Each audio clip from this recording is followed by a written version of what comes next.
See everyone here more than yesterday, I think. This is Simmens right here. He's going to be introducing Mark Vandermeer. Was a member of Bendell's deep adaptation team, and a part of that was the resilience, relinquishment, and restoration whole idea. And Mark Vandermeer is a big part of the restoration aspect of that. He's a soil scientist, arborist, revegetation, all that good stuff. And also this afternoon at 1 to 2:30, we have Willie Barreno in here. He's an indigenous revolutionary from Guatemala. He's done a lot of amazing stuff. I watched some of his films yesterday, and it's not something you're going to want to miss. So 1 o'clock, I'm here for that. Take it away, Herb. Okay. Well, let me just say good morning, Montana, from the small sky area of the East Coast there. I'm in Washington, D.C., and the home of gridlock, where yesterday about 1,000 of us created gridlock in downtown Washington by blocking many of the streets. You may have read about it, and beginning the process of shutting down D.C. until they act on climate. So I'm delighted to be here today. Thanks to Will and everybody for inviting me. I've looked at some of the videos of some of the talks that many of you have given, and I'm blown away with how articulate and brilliant a lot of your comments are. So just keep it up. It's great stuff. And when I looked at the program you're doing, the sort of teach-in, I mean, what I'd love to see is thousands of these all over America for people of all ages. I think that's what we need. First is an informed population. Action will come from information. And so again, my appreciation for all the work you've done, and what I'll probably try to get more in than I should in this 20 minutes or so, but let me start and see how far I can take it.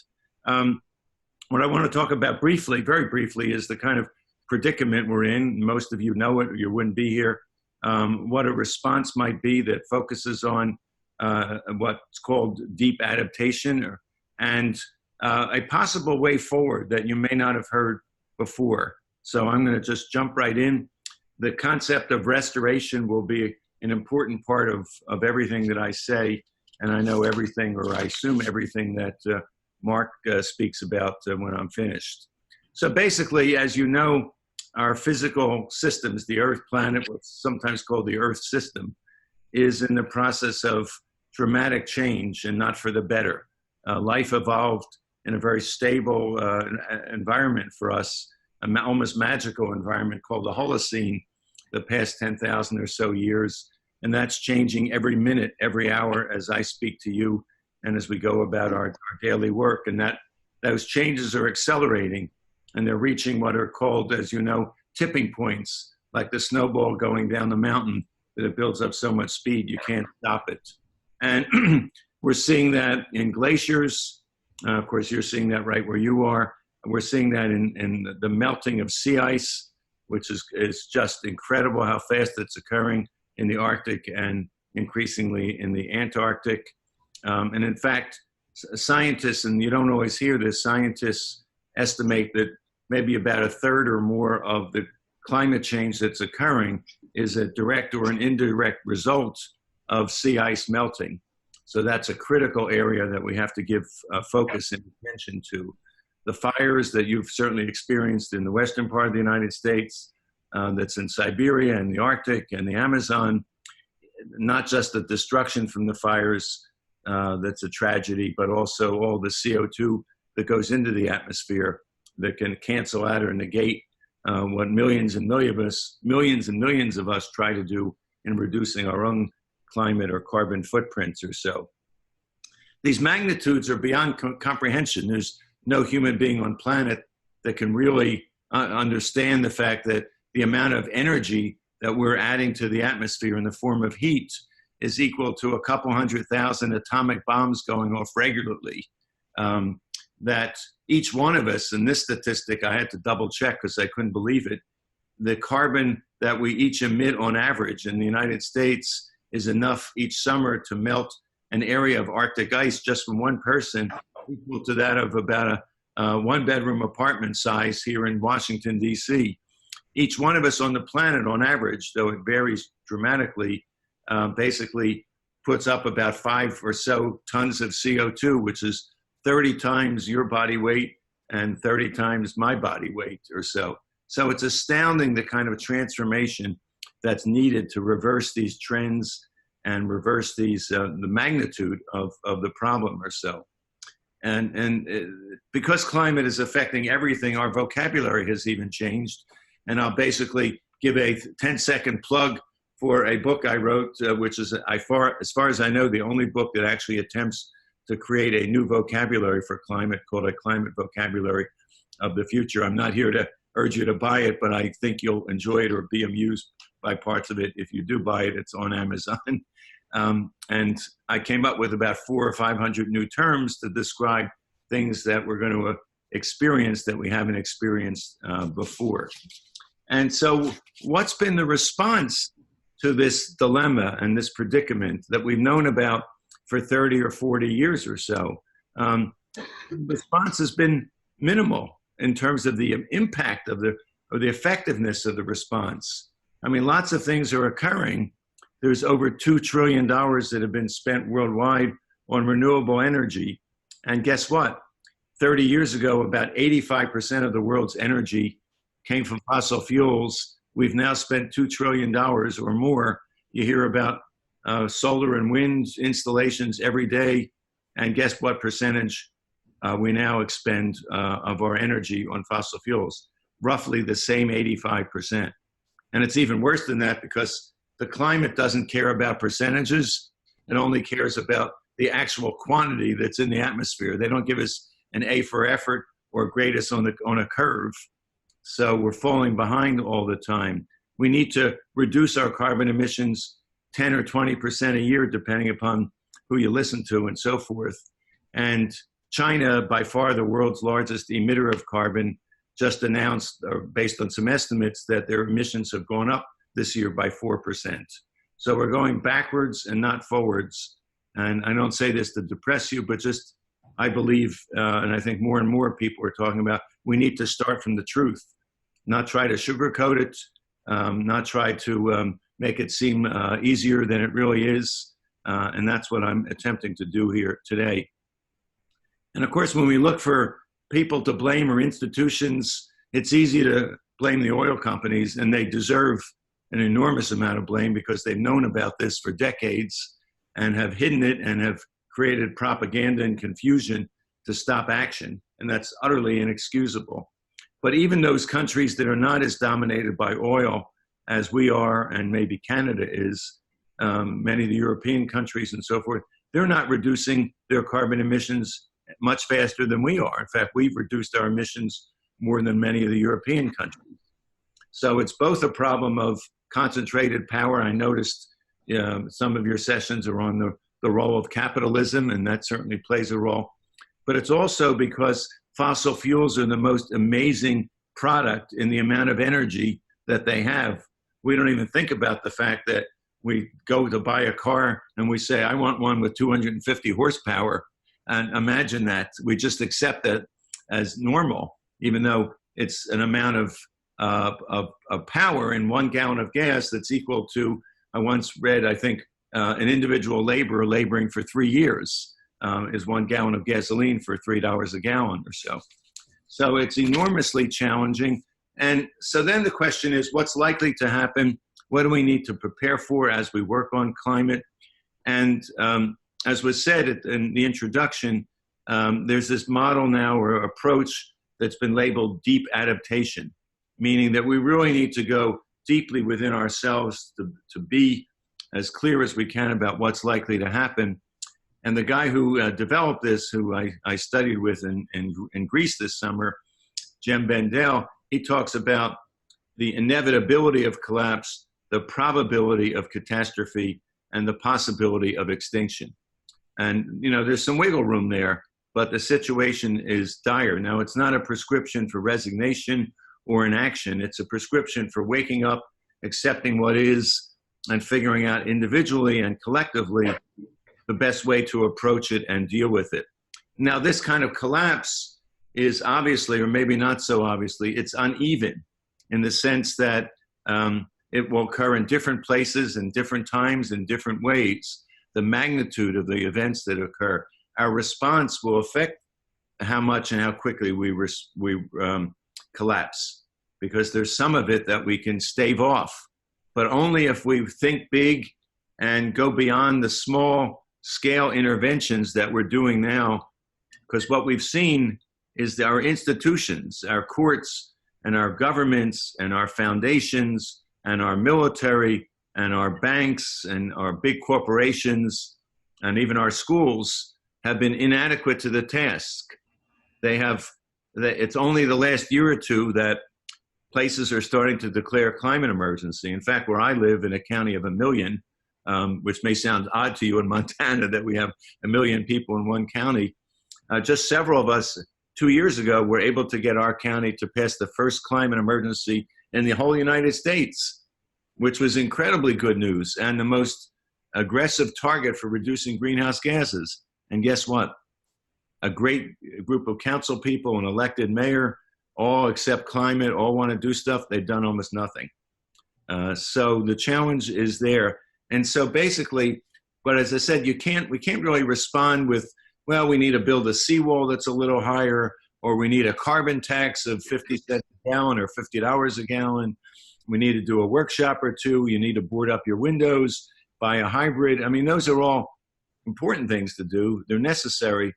But as someone once said, a lot of people say, well, if everybody does a little bit, we'll get somewhere. Well, if everybody does a little bit, will result in a little bit being done. We need to ramp up our work, and we need to figure out what that means and what that looks like to ramp things up. So how is this kind of collapse? How might it manifest?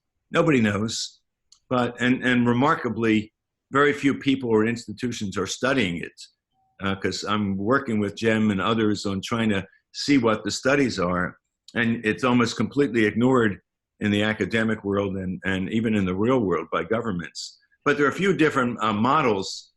One is our financial system will collapse. Most of you were probably very young kids in 2008 when we had this collapse all of a sudden out of nowhere that affected the whole world, and we're still not over it yet 10 years later or so. But that collapse may look like child's play compared to what will happen, because it'll be very difficult to rebound if, for example, people can't get mortgages in Florida along the coast, or in California, or in areas where wildfires are endemic. It's not that you wait it out until those situations get better. They're not going to get better, at least not in any lifetime. Disease is another, with the spread of insect-related diseases. And again, I hope I don't sound like an entirely gloom and doom person. I'm just trying to sort of focus on some realistic possibilities so that we can prepare for them. We've had just a tiny amount of climate migration. Projections by the UN and others talk about as many as 1 billion people, 1 out of every 7 on the planet, needing to migrate over the next 50 years or so.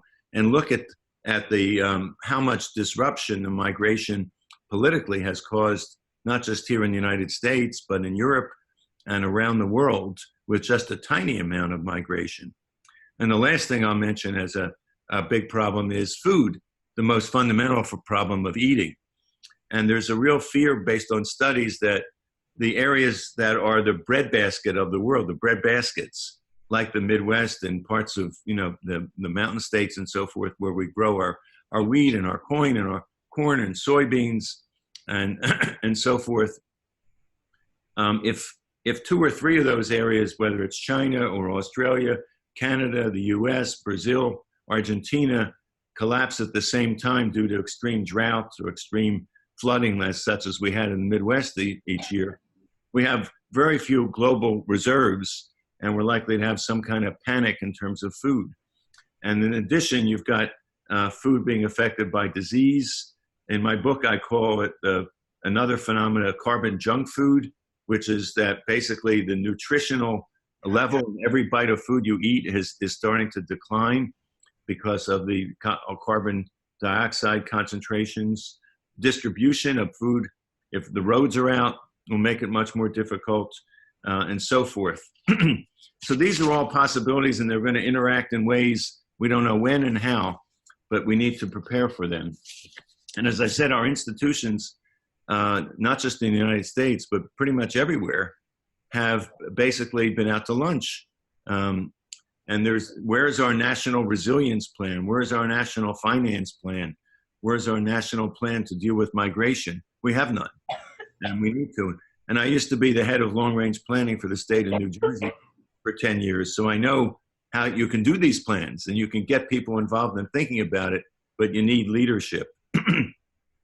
So when we get to then the need to think about deeply adapting to these likely extreme forces coming, what does that mean? Well, Jem Bendell basically focused on 3 or 4 things. One is resilience. I think most of us know generally what resilience is.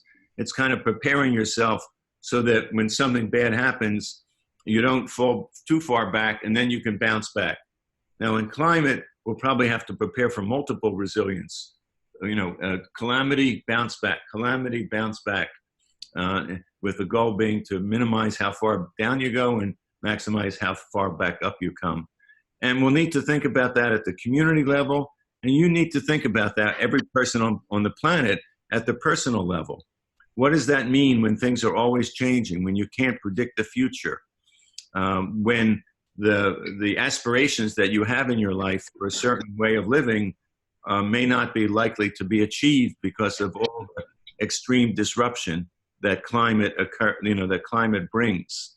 And I like to use the analogy of a tree versus like a concrete barrier, that we need to learn to be more like trees, so that when there's a storm or a drought, the trees can adapt. They can bend, but they don't break. The way a football team that's defending in the red zone may bend but not break to prevent that touchdown. They may give up some yards, but that score doesn't occur. So I think we need to think about, how do we become as resilient as a good football team? What does that mean? Obviously, I don't have time to go into it in any more detail. The second thing is, as part of this, what do we need to think about relinquishing from our lives so that we can better become more resilient and respond?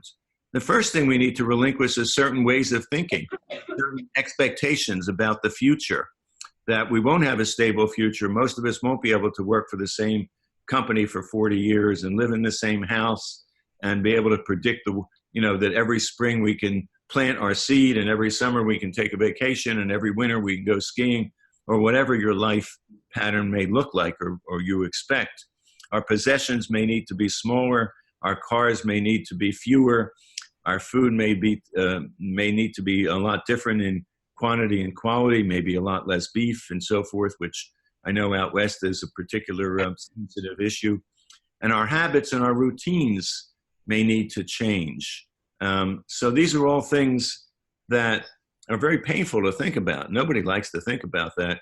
But there are also opportunities to get out of the curve and to think about how you can change some of this, ideally in cooperation with your friends and your neighbors and your family and so forth. You can talk to your parents and your siblings. Do we have a worst case plan for our family if X, Y, and Z might happen over the next number of years? And then most importantly, what do we need to restore a way of living that's wholesome and fulfilling and so forth? What do we need to do from the past to bring back? Maybe it's a higher level of self-sufficiency than we have right now. A more localized functioning so that you get what you need locally, so we don't have to worry about products coming in from national and international places. And so those are 3 things, the relinquishment, the restoration, and the resilience. There's also, and I don't have time to get into the idea of reconciliation. Who do we need to make peace with and why? And I just want to wrap up in the last few minutes here about this concept of restoration. I think in terms of hope for the future, and I'm hesitant to even use the word hope, but let's say possibility for the future. I just started working with a group that was formed literally last week. So much is happening as we speak right now at the United Nations. It's called the Foundation for Climate Restoration. And if you think about it, most of what you probably have heard about and are focusing on is how do we reduce emissions. But the challenge, we only put up, I would say only, but we put up about 40 billion tons of carbon dioxide into the atmosphere every year from the whole planet. But what's already up there that we put up over the past 100 or so years is 1 trillion tons. And it's the trillion tons that's already up there that's creating the climate havoc, not what we're producing each year, though that obviously worsens it slightly. And yet almost all the attention is on the 40 billion. It's almost like if you have cancer throughout your body, the doctor may say stop smoking. That's the equivalent of reduce our emissions. But unless he treats the cancer you already have, stopping smoking is not going to help you because that cancer is going to progress. And I think it's a good analogy with climate. And so this coalition that I'm part of is using that same term, restoration, that we can restore, if we set our target to restore our climate to what it was 100 years ago, a stable, predictable, livable climate that we all knew, those of us of my age knew when we were growing up, and unfortunately you've never really experienced the predictable climate, and that is technologically, politically, and financially possible to do. And what are some of the techniques? Well, the first begins with soil, and I guess Mark will be speaking much more eloquently about that in detail, that there's so much we can do to pull carbon out of the atmosphere into the soil, into our trees, into our biomass. The oceans, there are ways to grow kelp, which absorbs an enormous amount of CO2 that are being experimented that could bring down many, many gigatons of carbon dioxide. There's a process now developed by a company in San Francisco of making concrete, which the world, if you can imagine the amount of concrete used in the world, particularly in China, that you can literally make concrete similar to what a shellfish does in making a shell, where it combines the carbon dioxide with calcium, except you're speeding it up 1,000 or 100,000 times. And we could draw down enough carbon out of the atmosphere through making concrete to basically come close to restoring a climate. And a lot of other techniques as well. So I would leave you with a degree of hope and also thinking about the three kinds of restoration, basically the need for personal restoration, bringing in what has worked in the past to help us in the future, the restoration of our soils, and also the big picture, the restoration of our climate to a livable climate. And so the next time you hear somebody talking about our goal is to get to net zero emissions, I would urge you to say, yes, we need to do that, but that's only a tiny bit.